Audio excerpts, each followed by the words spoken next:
Have you ever heard you are what you eat? Moving forward with the Dekker Team. Moving forward together with the Dekker Team. Welcome to the Inside Track on Real Estate with the Dekker Team. I'm Yetta Dekker. I'm Ken Dekker. And I'm Leah Dixon. And we're so excited to have you back to another episode where we're going to be able to, as always, gather ideas, thoughts, techniques, and tools that we all need, we all deserve, you, I, everyone, to turn our house into our home where our families thrive and we live the best life possible. Yeah, so, right, Leah? You are what you eat? Actually, Ken, I would say you're not necessarily what you eat, you're what you absorb. You can eat a lot of different types of foods, but if you're not absorbing them, how can they become part of who you are? So that's perfect. So I can eat like potato chips and they'll just go right through me. I won't absorb them? If only it worked that way. Oh. If we had a little switch on our bodies that said absorb this and don't absorb this, that would be wonderful. So the mind can't control? I like wish that? it could. It would be nice. So for our lovely listeners, Leah is a realtor on the Dekker team. Yes. And you have some expertise in the area of nutrition. I do. I'm a registered holistic nutritionist. So she is here to be confrontational with Ken Nice. and with me. I think I'm going to sit on the sidelines and watch the show. And I just thought I would sit on the sidelines and watch the show with you. Yeah, with you. I don't think it'll be confrontational, more educational. Educational? Okay. So Ken, are you going to retract your statement then that you are what you eat? No, because I still believe that to a point, because she just said I can not decide that I'm not going to absorb the potato chips. So if I eat potato chips, then I'm going to look like a potato chip. Okay, where do we even go with this, Leah? I don't even know where to go with that. Neither do I. So the point is that we are all uniquely... We are all biologically unique. Yeah. So even though during this show we may talk in generalities about nutrition and different foods, we have to keep in mind that everybody is unique. And what works for one person and what's healthy for one person may not be healthy for someone else. Right. Now, there are some generalities. We can say fried food, probably as a whole. For sure. There's some broad general statements that are going to apply to pretty much everybody, and that's one of them. Even to Ken. Even to Ken. Yes. Imagine that. So potato chips? Uh-huh. How about French fries? Any processed food in general, fried food, things like that, it really comes down to common sense. I think most people have a pretty good idea of what a good diet looks like. Yeah, you know what I find is it goes down really nicely and the taste is really good. It must be that kind of burnt carcinogenic oil that makes the French fry crispy. But then I also noticed that half an hour for the next 4 hours, I'm sluggish. You definitely pay for it when you eat something that's not good for you. Right. So if I listen to my body, then my body's telling me that's not a good thing to eat. Yes. And it's so important to listen to your body. A lot of people find it's much easier to know what their body is affected by keeping a food diary. And nutritionists will tell you it's so important to keep a food diary because you can say, okay, you know, my diet was this and that yesterday, and today I feel horrible, but you can't pinpoint. You couldn't keep a food diary? No, I bet Yetta, you could. Yetta would read it. And then I'd be in trouble. Well, if you'd be in trouble over what you ate, then maybe you should consider changing what you eat. Well, I'm kind of like on the 80-20 rule. 80% of the time I'm with Yetta and I eat well. And 20% of the time I'm not with Yetta and I eat poorly. Okay.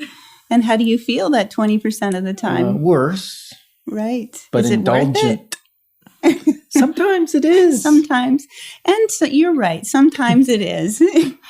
We have to give ourselves, cut ourselves a little bit of slack sometimes. And it's great to have a wonderful overall healthy diet.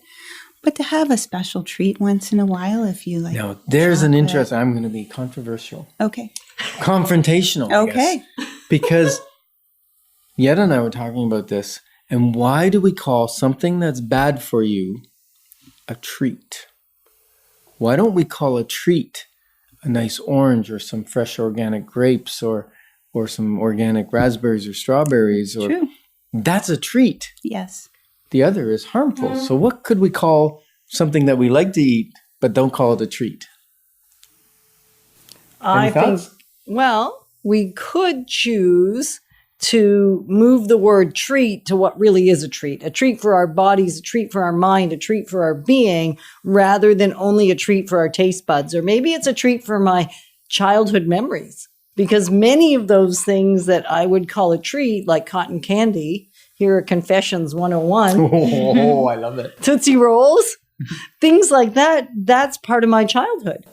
Exactly. And I think that's what it comes down to. Many people as children, we're taught that, okay, if you're good, you'll get this treat. And the treat is a chocolate bar or a bag of chips or something that's unhealthy. It's considered a treat because it's not something that you have all the time. It's something that you have occasionally. Right. But you can just reframe the way you view the word. You're right. It's if you look at it as a treat for your taste buds, it's very different than a treat for your body, for nourishing your body. And even a treat for your mind. Right. Like, because when we talk body, we're talking from the tips of your toes to the top of your hair, because it even affects your hair. Everything is connected. It's what you eat is connected to your mental well-being. She keeps telling me that's why I have gray hair. And your hair is thinning. Because I what I eat or don't eat. Right. She's probably right.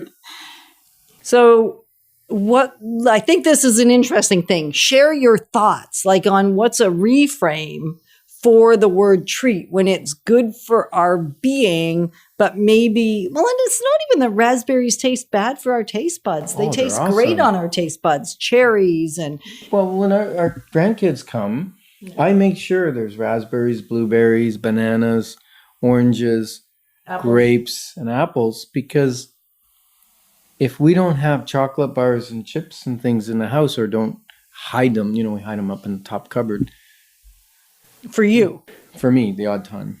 Well, you better hope they don't watch the show now, because now they know where your hiding place is. Well, they can't reach it. Okay. And they can climb.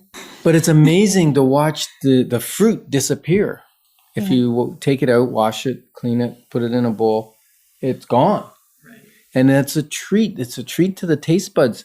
Recently, I was sick, and I really noticed that I had cravings for fresh fruits, fresh vegetables, and they tasted so sweet. It was unbelievably sweet because I wasn't eating anything junky. Yeah, well, that's it. I mean, your taste buds change. If you're used to eating junk all the time, that's what you're going to crave, and that's what's going to taste good to you. If you don't, if you haven't had chocolate for a long time, if you haven't had chips, if you haven't had all of these junk foods, and then you try them again, they often taste a lot sweeter than how you remember them. And things like fruits and vegetables taste sweeter than you remember them as well, because you're not bombarding your taste buds with even all when the I sugars. don't put salad dressing on a salad and have lots of vegetables in there, and like the sweet peppers, and everything it's flavorful, especially if you throw some seeds and stuff on it, right? Yes. Yeah. I love that the first wealth is health, and what we eat really will help determine that. Not only what we eat, but that's certainly a good piece of it. So we're grateful that we get to grow wealth in real estate and in our beings with you. Moving forward with the Dekker Team.